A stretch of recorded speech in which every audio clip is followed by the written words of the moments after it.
Okay, so insulin's the bad guy today. We mentioned the fact that this can go on in the background for over a decade, causing disease silently in the background. Given that, what are some symptoms people can look to without going to the doctor to realize if they're in that period of, say, 10, 15 years where things are a shit show behind the scenes? And then objectively, when they go see their doctor, what testing can they have done to see where they're at on this spectrum? Right. So the question is, how do you diagnose high insulin? And the answer is by lab tests. But are there signs or symptoms that will tell you that? And the answer is, yeah, there are a few. Okay, so the first, of course, is increasing waist circumference. That'll tell you you're insulin resistant. Okay, the second is insulin doesn't just bind to the insulin receptor. Insulin also binds to the epidermal growth factor receptor, the EGF receptor.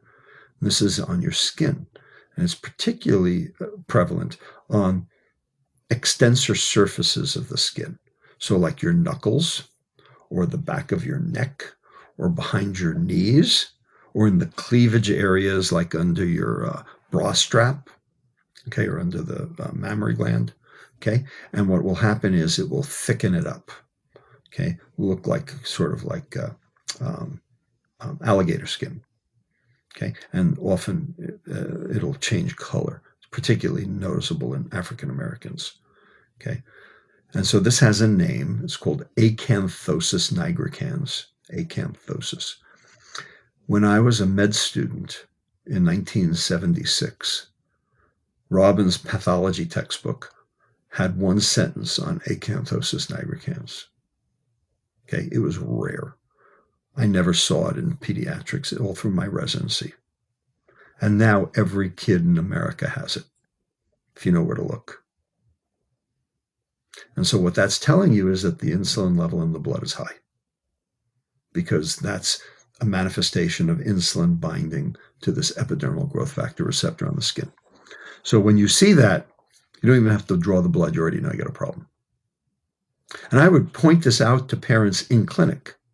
I would say to the mom, Mom, come over here. Look at the back of the neck. Okay. What do you see? Oh, rash. It's not a rash. Okay. Okay. Or ring around the collar. A lot of them think it's ring around the collar. I say, have you ever tried to wash it off? And they say, yeah, it doesn't come off. I said, right, it doesn't come off.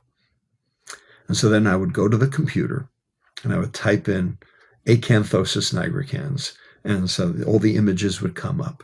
And I say, does that look like yours, kid? Oh, yeah. Okay. So I explained to them, this is extra insulin working on the skin. This is a sign of high insulin. So I don't even have to draw your kid's blood, and I already know what the problem here is.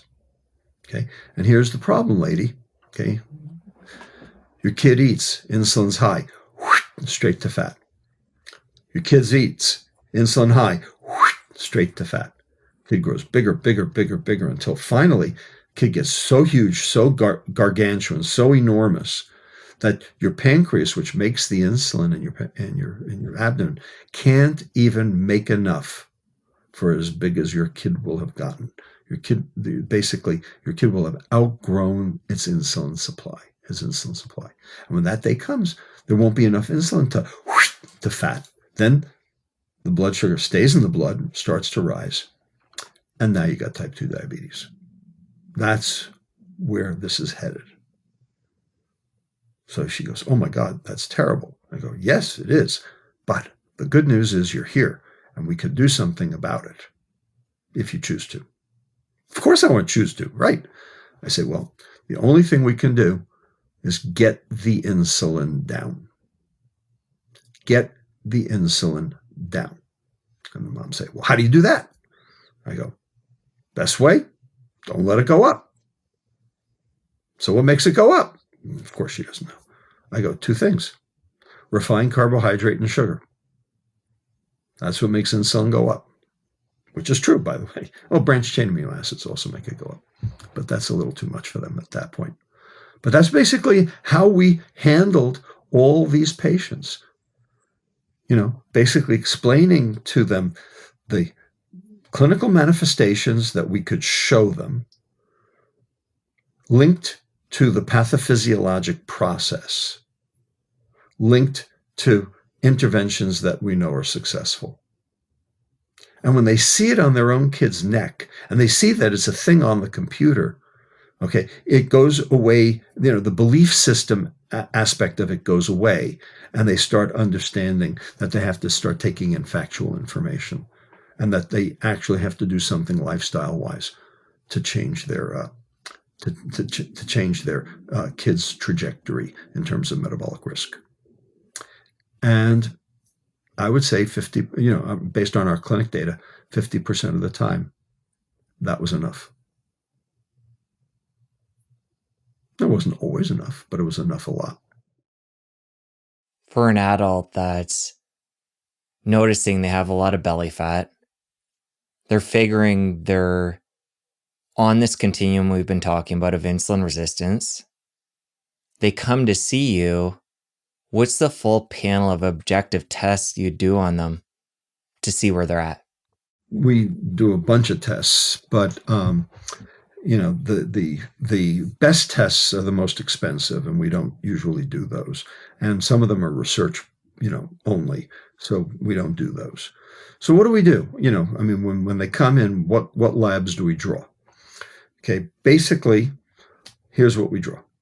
Draw fasting insulin. We draw a hemoglobin A1C, but that's the last thing to change.